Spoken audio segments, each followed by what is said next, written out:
Welcome back to the School of Muscle. The first question comes from Joker57, and he asks, what do I think about 3 to 5 day diet breaks instead of like the standard week-long, 2-week phase? And I think that these can definitely work. They can definitely be helpful. I mean, with a diet break, we're mainly just shooting to reverse some of these negative adaptations with dieting. So any amount of time that is kind of pulling you out of that calorie deficit is probably going to be somewhat beneficial at reversing some of these negative adaptations. That said, the more negative adaptations there are, or the longer you've been in a deficit and that sort of thing, the longer you may need to bring calories back up to right around maintenance to kind of reverse some of these adaptations. So it kind of brings the question of, how long of a diet break do you need to kind of reverse some of these negative adaptations? And again, that's going to depend on how many negative adaptations there are. So if you've been dieting for a long time and you're clearly below kind of your body fat settling range and you're food focused and things are getting pretty bad, then a 3 to 5 day diet break, yeah, it might help a little bit, but you might need a longer phase in that to really kind of pull yourself out of that hole that you've been digging in the diet. Like, I know there's studies on competitive bodybuilders, and this will look at how long it takes them to feel good again after a dieting phase. And sometimes it takes up to several months. And anecdotally, a lot of people will kind of report, yeah, it takes a long time after a diet to start feeling good again. But that's kind of the extreme of dieting to super lean body fat percentages, probably dieting for several months in a row, really digging yourself in a hole of these negative adaptations. So in that scenario, it might take several months to reverse these negative adaptations fully.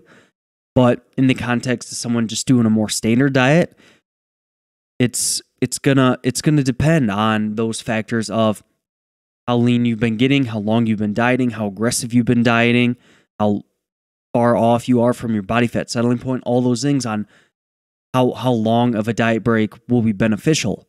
But there is some research out of like Dr. Campbell's lab, and I believe this was looking at like 3-day refeeds or consecutive day refeeds instead of just like a single day. And their data kind of suggests that the multiple days of refeeding in a row was a little bit better than just that single day.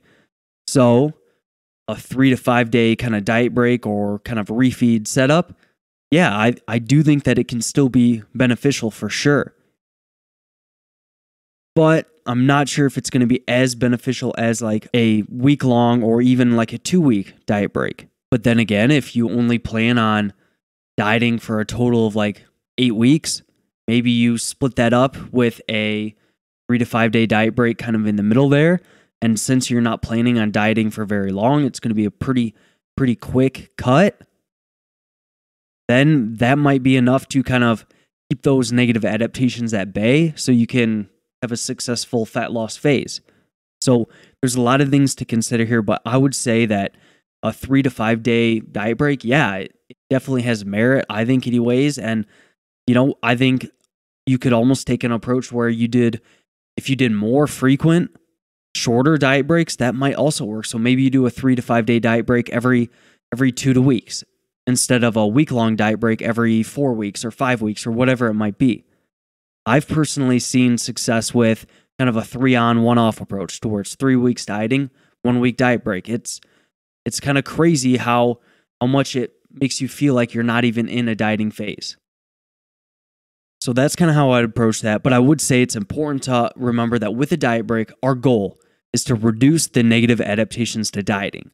So the longer that diet break is, the more negative adaptations you would expect to be able to reverse. So you have to look at how many negative adaptations you're expecting to have or currently have. If you're seeing a lot of these kind of more negative adaptations, so maybe you're really food focused, maybe it just seems like you are not eating very much anymore and you are not seeing that fat loss. Maybe you are just focused on food all the time, seeing performance drops, seeing some of these more negative adaptations. If you're really seeing them, then you might need a longer diet break. But maybe if you're just planning on doing a shorter cut, you're feeling really good, maybe you just go with a shorter diet break of just 3 to 5 days. So I hope that helps you out here. And if you guys want to submit your questions in the YouTube comments below, or you can shoot me a DM, or I usually do like a little Instagram sticker deal question dealio at Ryan J. Solomon, and you can also submit your questions there. The next question comes from Garen. He says, when you do your 3-on-1-off approach, like I just explained with diet breaks, do you use any refeeds during the week? So I wouldn't say that I do like refeeds to the extent in which most people think about refeeds, like maybe dropping fats pretty low and bringing calories up to maintenance and just trying to get a lot of carbs in. I wouldn't say I necessarily do that, but I do calorie cycle throughout the week. So on my off days, I eat a significant amount of less food compared to training days, especially during a diet. And this is just because I do train twice a day, 4 days a week, 3 days I have off. So my activity levels on my training days are much more significant. And on my off days, I also don't have class to where I have to like go from class to class to class. So I'm not as active on those days either.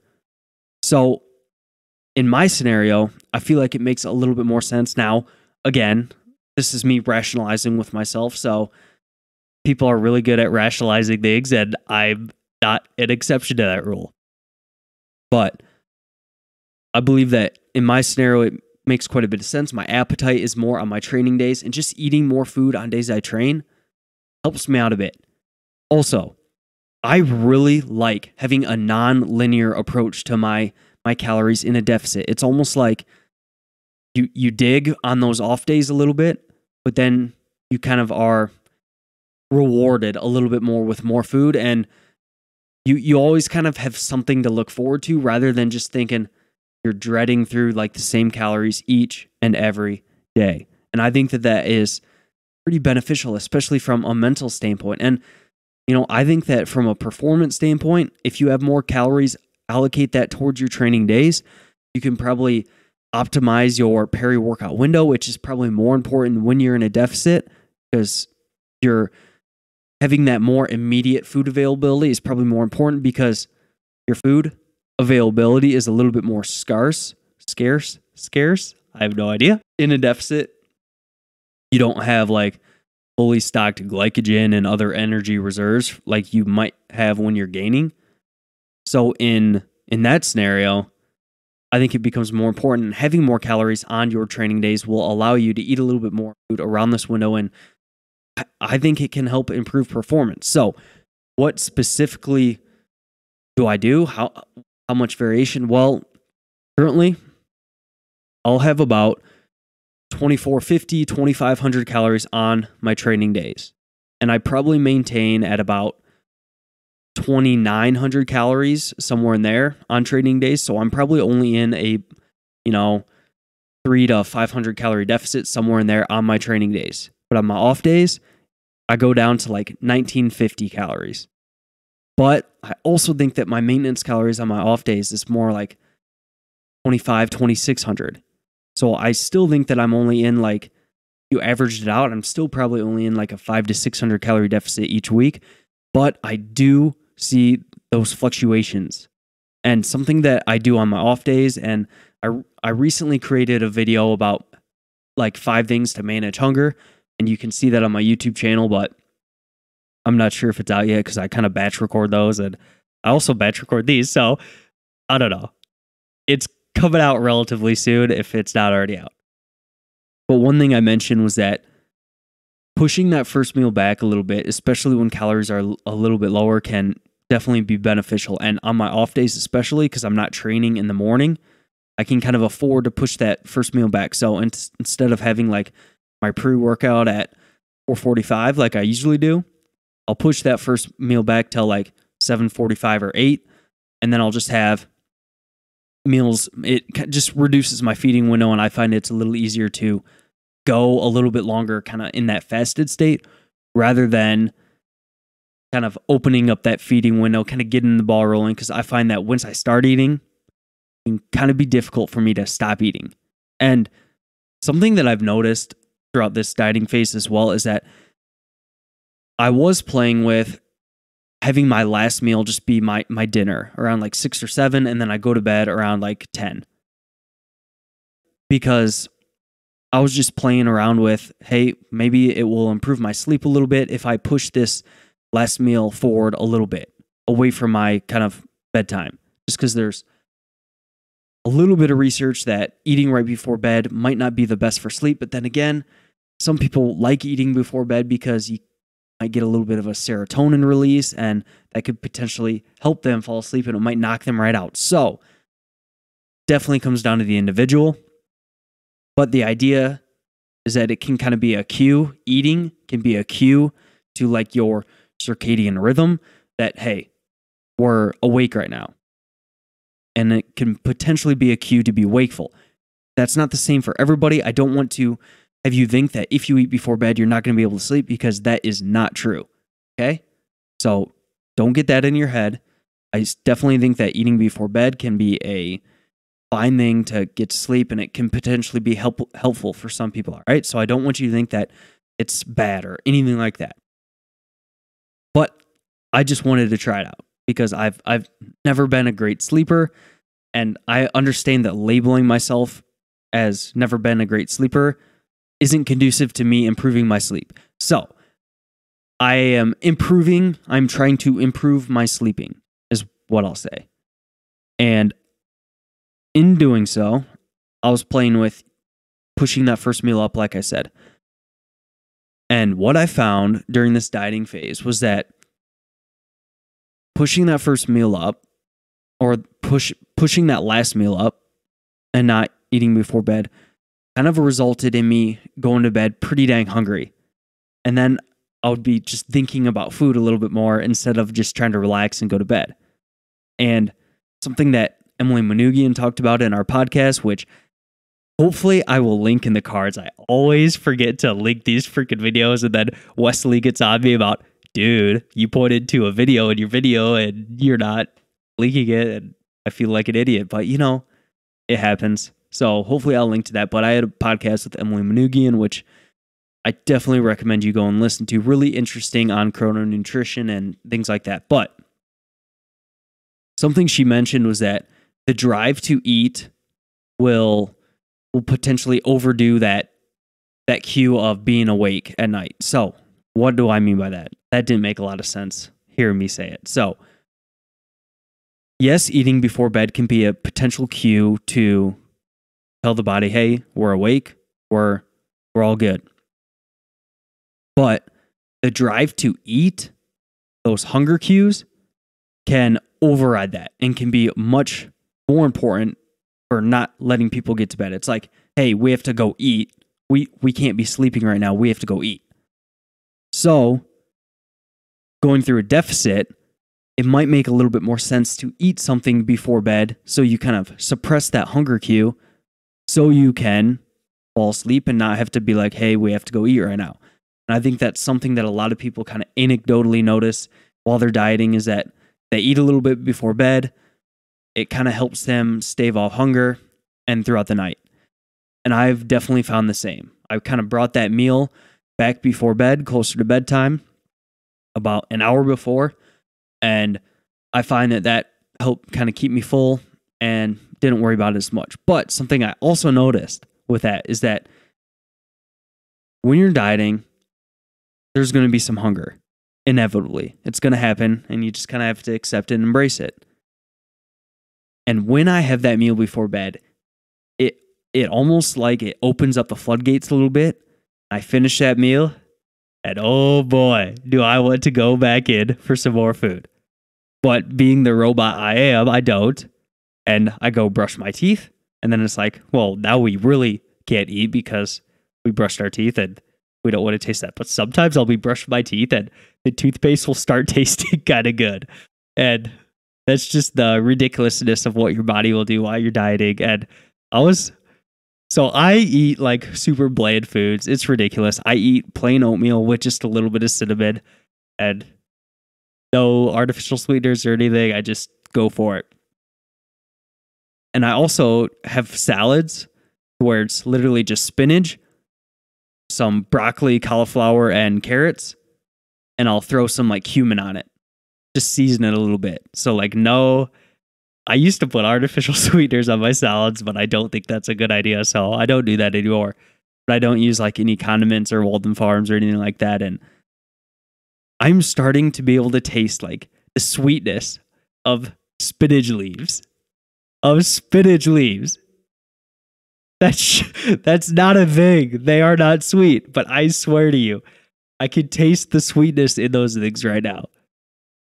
But I am also like, I don't know, 9 to 10 weeks into this deficit, down about 16 pounds, getting the jawline back at least a little bit. And then, but we're about done here. I kind of, game plan going forward for me is I'm right around like 171 right now. And I kind of want to get down to like 168. So when I kind of fill back up with glycogen, I'll be in the 170, 172 range. And I'll kind of slowly work back up to the low 182s, rinse and repeat. Hopefully that body weight range gets a little bit leaner, yada, yada, yada. That's kind of my game plan. But man, I went way off from that topic. But what I found is that it kind of opens up the floodgates at night as well. So it's kind of a tricky little balance there. But I do think that having that meal before bed, at least especially when I'm dieting, has been beneficial for me. And that might be beneficial for you if you're planning on going through a diet and things like that. But I just kind of recommend with that pre-bed eating stuff, like I just recommend trying different things. Like I've talked to Jorn Tremelin about eating protein before bed, and he seems to think that, you know, with the research he's done on it and his lab's done on it, that at least having protein before bed doesn't seem to affect sleep quality at all. And I mean, I am biased towards wanting to totally get on that and be like, hey, yeah, have protein before bed because I'm a bro and I like eating protein. And of course I want to eat that before bed to optimize things. And it's pretty low cost to benefit ratio to where it's like, okay, you just have to go into your kitchen and scoop up some cottage cheese or whatever it might be. So it's pretty easy to do. But part of me does think that there might be something to not having like a huge meal before bed. And what's a huge meal? I don't know. I would say like, I don't even want to throw a random number out there because it's going to be relative to the individual, what they normally eat and stuff. So I'm not going to do that. But I would say if you're sticking to like 30 to 50 grams of protein and maybe not a ton of carbs and fats, it might be beneficial. But then again, some people like having some carbs to knock them out with serotonin and things like that. So I recommend trying different things, trying different proximities to bed. But if you're eating right before bed and you find that like takes longer for you to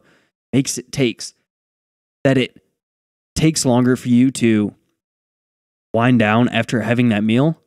Like if you were tired and then you eat, then you're not tired anymore, but you wanted to go to bed right after that meal. Well, then maybe you play with pushing that meal up a little bit.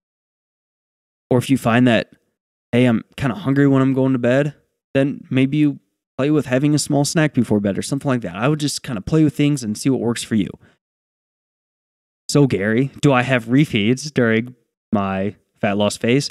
Not really, but I do calorie cycle, and I find that to be beneficial. And then he kind of asked me a follow-up question if whether I calorie cycle during a gaining phase. And I also do that because, like I said, my activity is lower on off days. I train twice a day on training days, so I think that has a pretty high contribution to energy expenditure. Although, you know, training doesn't expend an incredible amount of calories, but I would prefer to be in a larger calorie surplus on days I train, especially when I'm training twice a day for performance reasons, for potentially maybe some slight partitioning reasons. Like if I'm in a 300 calorie surplus on a Friday to where I train twice a day compared to a 300 calorie surplus on a Sunday when I haven't trained for like a day and a half, I might partition calories a little bit better on that Friday. Maybe just a little bit. But there's also been some really interesting research on like delayed muscle growth by Mass Research Review, Eric Helms, Mike Zordas, Greg Knuckles.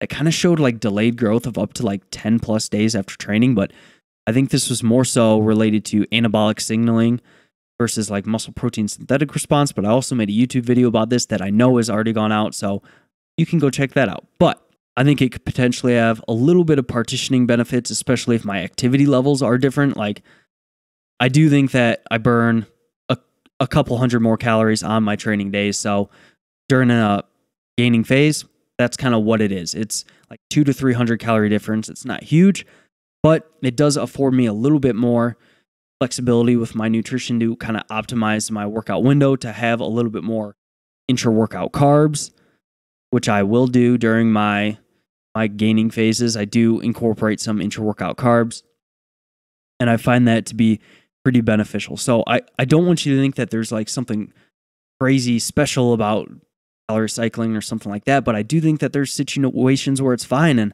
I think that there's people in like the evidence-based community, the science community, that will kind of say that it's pointless to do any sort of calorie cycling.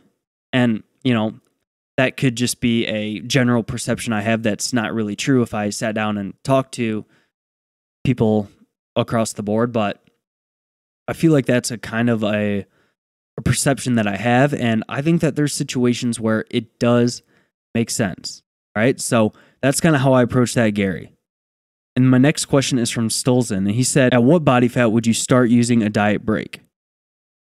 So I actually don't think that there's like a hard cutoff to when you have to start using a diet break for body fat. Like, I don't think that someone going from 20% to 15% necessarily means that they don't have to diet break, and that if someone's going from 15 to 10% that they automatically have to start using them. I don't necessarily think that, because I think that diet breaks can be beneficial for people of all body fat percentages, just because of the potentially psychological components and for these negative adaptations to dieting. I think there's a few things that kind of affect them the most, which I kind of outlined earlier, but just quickly again, I think that how long you've been in a deficit will affect it, just the length of time in a deficit, how aggressive you are being in your calorie deficit, and kind of how lean you're getting and how far from your settling range you're getting. So I still think that the aggressiveness piece and the length of time in a deficit applies to someone starting out at a higher body fat percentage. So if someone's going from 20% to 17, 16% over the course of 4 weeks or so, they're still in a deficit for a significant length of time and still might benefit from some sort of diet break. But they still might have a little bit more energy availability from their body fat stores, and they might not be in a situation to where they necessarily are super far from their body fat settling point to where the body's really starting to fight them. But I still think that they could benefit that from a diet break, especially like I think that there could still be physiological benefits from that because they are in a deficit for X amount of time, and just kind of reversing that a little bit can be beneficial. I also think that just the mental side of things, the adherence side of things, can be beneficial as well. I think might be a lot easier for people to handle, like, hey, we're just going to diet for 3 weeks, then we're going to chill for a week, see where we're at, and then get back to it. I think chunking things and kind of doing them in like batches can be really beneficial from a mental standpoint. And if this is something that you're planning to sustain for life, and you're really taking a long-term approach, and you really want to maintain this weight loss and be in a good place after your deficit, then I think not getting in a hurry is something that is pretty important to do. And I think that, there's not a huge reason for why someone, even at a little bit higher of a body fat percentage, around that 20% range, can't use a diet break. I still think that they can be beneficial. Now, as someone gets a little bit leaner and leaner, may you want to incorporate more and more frequent diet breaks? Yeah, I think that can kind of make sense because they're starting to get into that maybe further away from their settling point. They're starting to get into a little bit leaner and leaner territory. So kind of that third variable applies. So they've been dieting for a length of time. they've been dieting moderately aggressively or more or less. And now they have the component of they're actually getting lean, so they don't have as much energy availability, and they might be getting further from the settling point. So those negative adaptations are coming on a little bit stronger. So they might need those more frequent diet breaks. But I don't necessarily see that there's one body fat percentage as a cutoff for when you have to use these diet breaks. And he also asked me, what do you think about 6 weeks dieting and then the 7th week a diet break? So this is I've kind of covered this a little bit when I talked about, how frequent the diet break is going to depend on these negative adaptations. But to kind of answer your question more directly, I would probably prefer a little bit more frequent diet breaks just because right now the literature on this tends to support a diet break after every 2 to 4 weeks, somewhere in there. And a diet break 1 to 2 weeks. The Matador study was 2 on, 2 off, 2 on, 2 off. And that seemed to be pretty beneficial. So I honestly would like to see a diet break probably, it's going to depend on the individual. If they are above 18, 20% body fat and they're feeling really great, then maybe they don't need one as frequently. But like I said, there could still be those adherence benefits and stuff like that. But man, I probably wouldn't go much longer than 4 or 5 weeks without a diet break.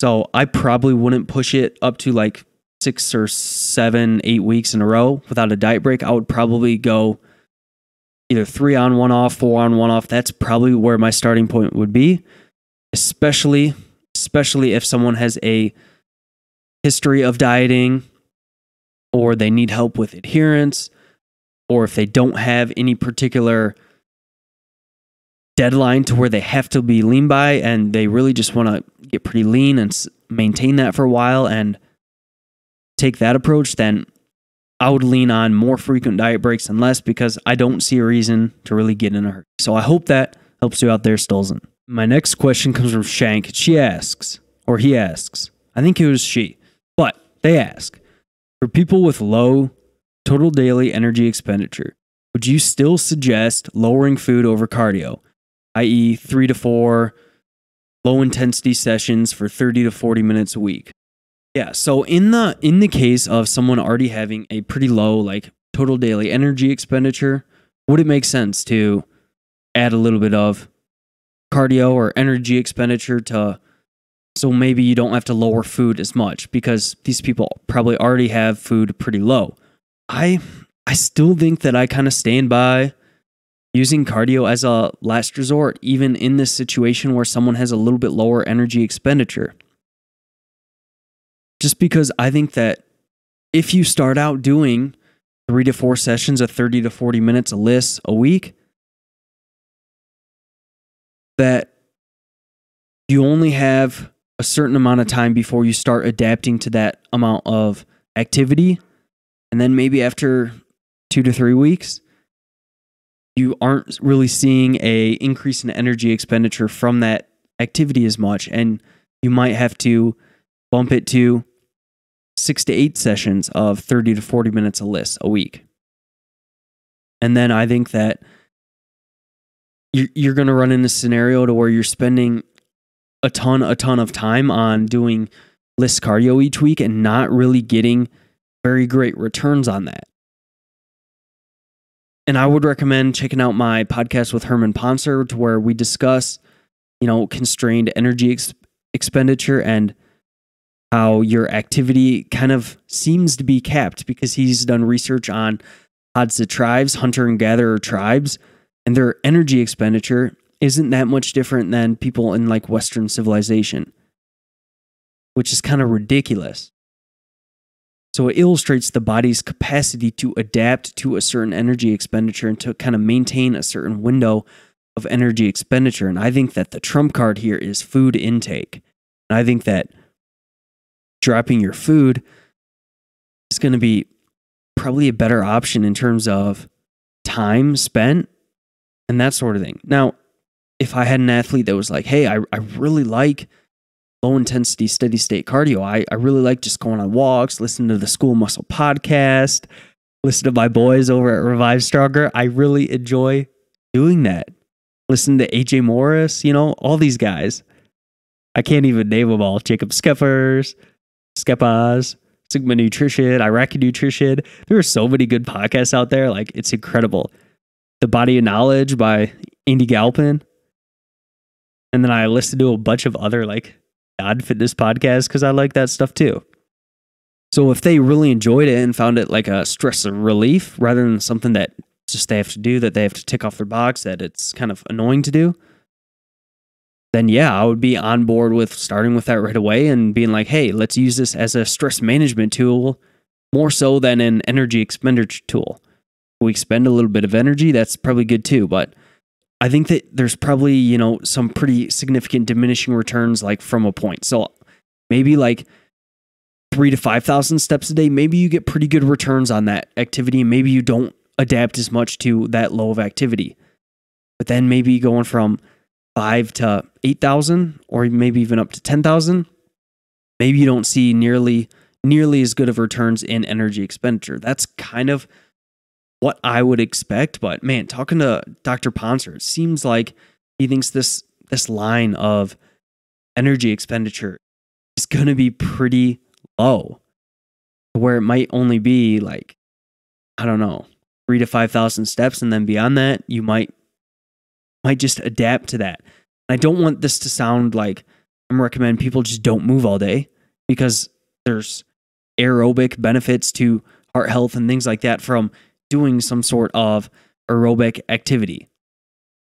Now, I do think that for general health, lifting weights would be my number one thing. But I still think that there's probably some benefits to doing some sort of aerobic like conditioning that you probably don't get with lifting. And I do think that there's probably those benefits. And if you're looking to just completely optimize your health, maybe doing a session or two of aerobic. And when I'm saying aerobic, I'm talking about like more so non-HIIT style training. So training that is more so along the lines of steady state, to where it's going to get your heart rate up for a significant amount of time. And I guess like doing more like HIIT intervals and stuff like that could kind of tap into these energy systems as well, and potentially providing you some conditioning benefits. I'm basically talking about like conditioning yourself. And for general health, 1 to 2 sessions a week probably is a pretty decent idea, at least from my education, from a master's degree. That seems to be that there's probably some benefits to that lifting weights alone might not provide.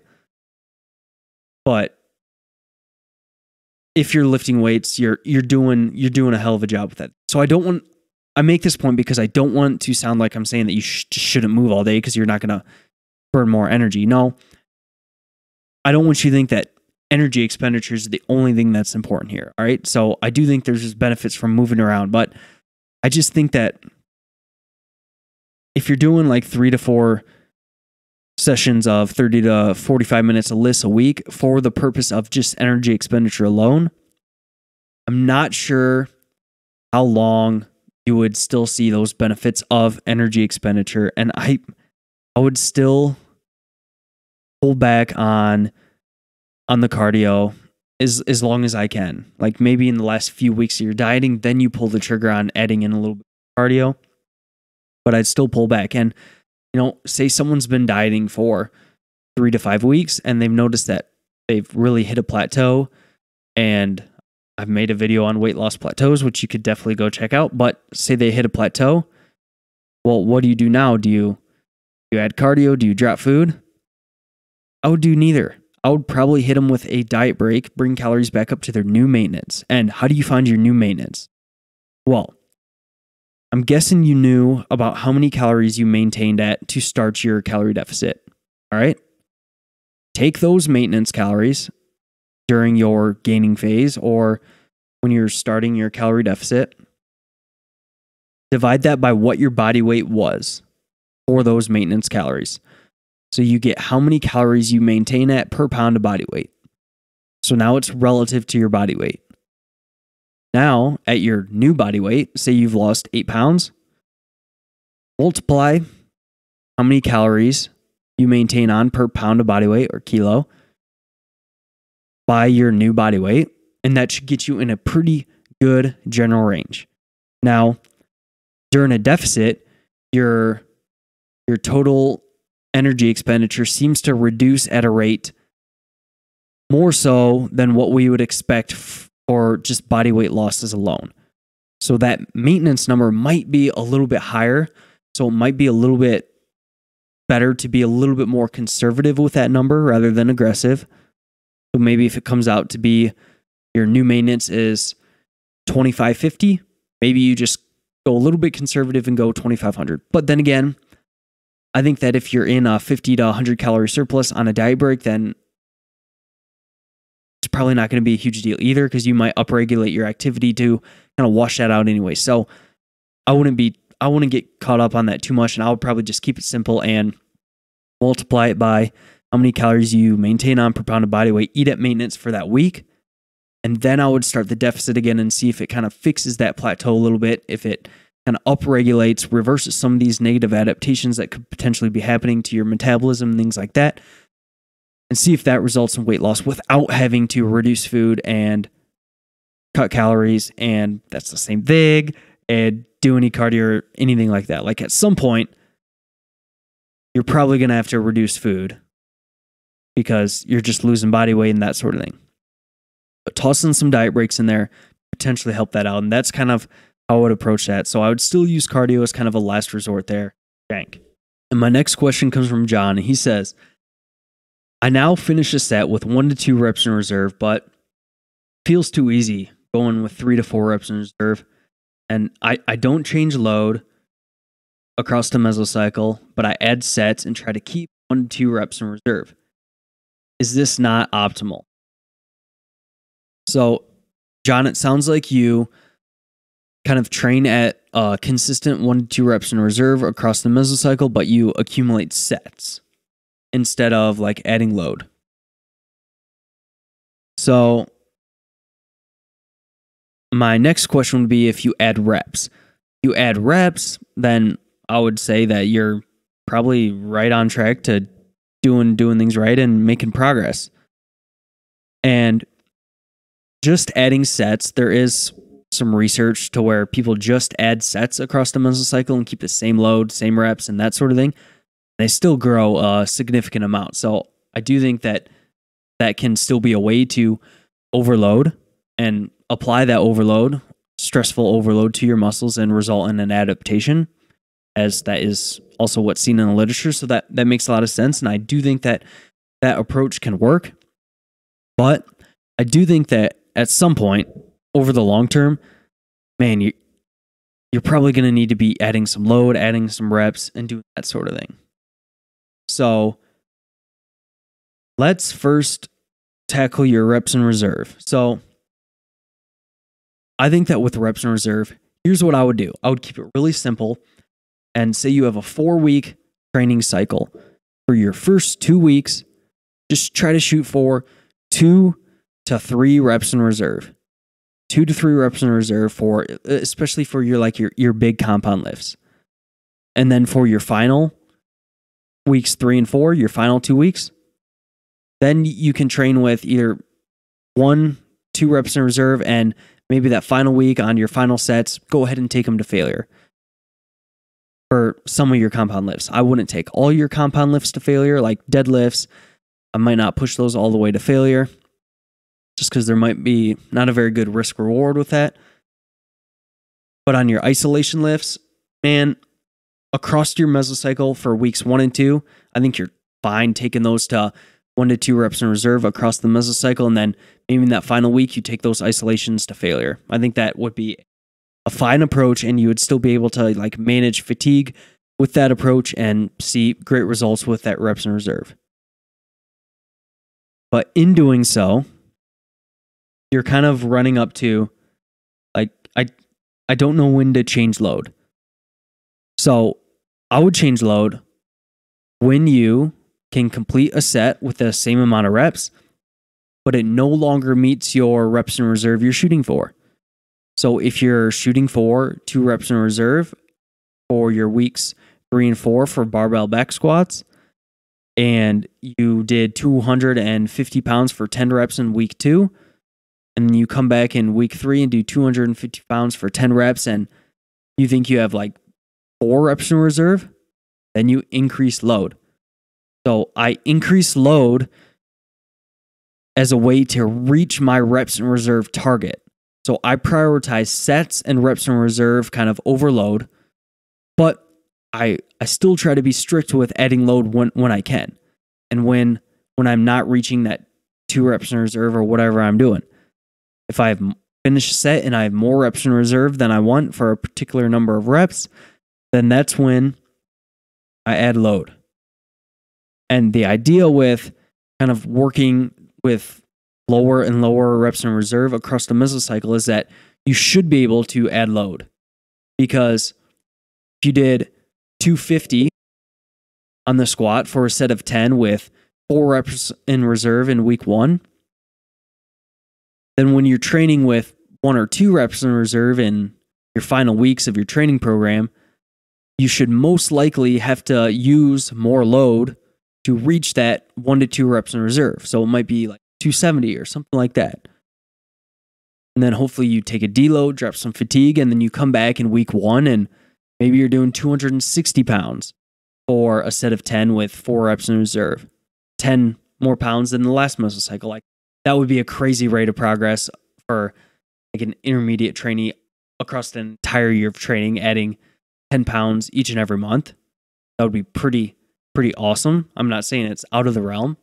That would be adding 50 to 60 pounds to your main lifts each year, which would be pretty sweet. I would take that. But there you can kind of see that you kind of use load as a tool to reach your reps in reserve. It's kind of how I do it.